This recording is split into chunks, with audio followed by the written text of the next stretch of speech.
Hey, Tomas. So I'm glad that you're here. And I would like to ask you, how did you get into ethical hacking? Yeah, hi Katka. So I would say it was quite a natural way. I was programming since I was 8 years old on the Czechoslovak clone of the ZX Spectrum. It was Didactic M. And as I was doing programming mistakes, I noticed, for example, very funny behavior of the computer when I was writing to the parts of the memory where I was not supposed to write, and that was very interesting for me. So that's the roots of my interest in hacking, even though by that time I had no idea there is such a thing as hacking. So, how old were you when you established your company, and what inspired you to establish it? Yeah, I guess it was around 27, not really sure about that. And what inspired me, well, freedom is one of my core values. I want to be free to do what I like to do.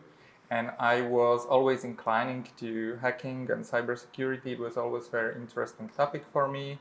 And I wanted to do more of it. And the easiest way how to do that more is to establish a company. So that's what I did.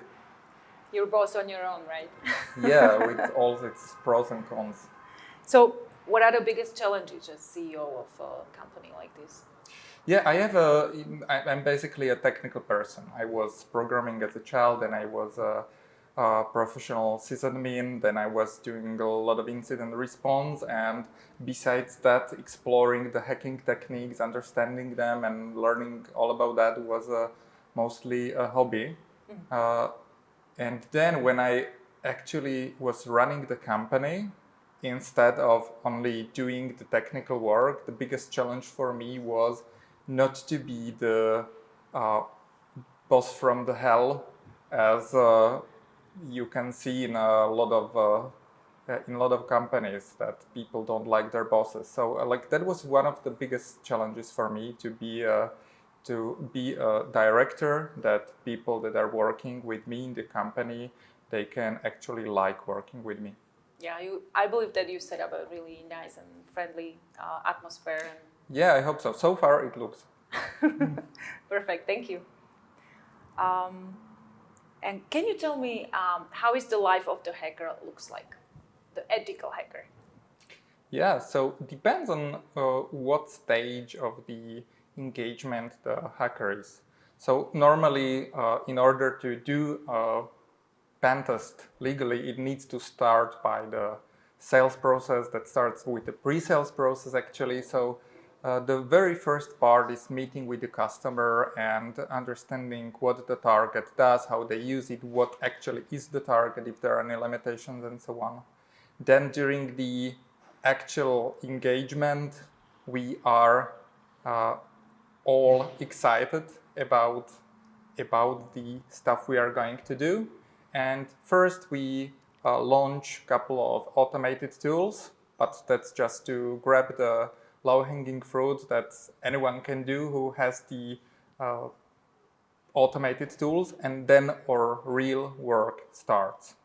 And that's actually pretty hard to define, because it's changing constantly. Like the offensive security has some principles that are not changing over the years, but the specifics of the techniques are really evolving, and something that was enough last year, it's not enough today. So the big challenge in the everyday life of every penetration tester, every ethical hacker, is to keep up with the demands of the job.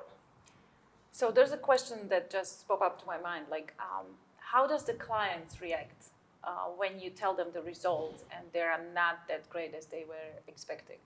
Yeah, normally they are in two groups, and we can, based on how they react to that, we can see if they are from the security department. Those are the ones that are happy and they are smiling when we are destroying the security the worst possible way. And the people that are agitated and angry and unhappy about it are normally the the developers or the business people that they see that actually they won't launch the product on the time.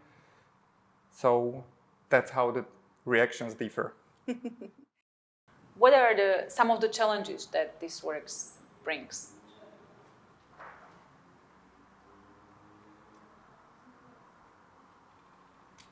The challenges are in two areas. One of them is that if the work is too repeated, it gets boring. And the other part of the same scale is that if you are always working on something new, you can get exhausted because it's amazing to discover and explore new technologies and being challenged. But if you do that all the time, it takes up a lot of energy. I can imagine. It's always very interesting when you say hacker. It's always something like, I think for me, it reminds me something bad. But when you say ethical hacker, it's supposed to be something good. So I think that the line is very, very thin. So how you can manage this?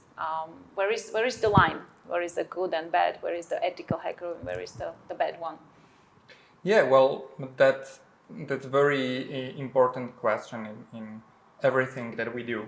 So when we are working on the commercial engagement, that's pretty clear, because normally it is a company that wants to test their own system. So the ethicality of that is pretty clear. We just need to be sure that they are not just misusing us for attacking someone else's systems.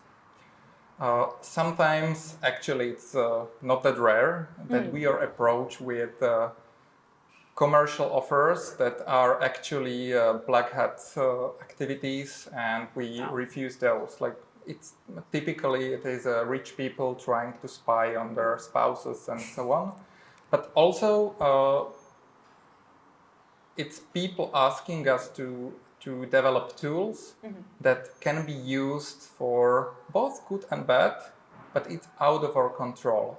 And that's our area that we are not comfortable to go into.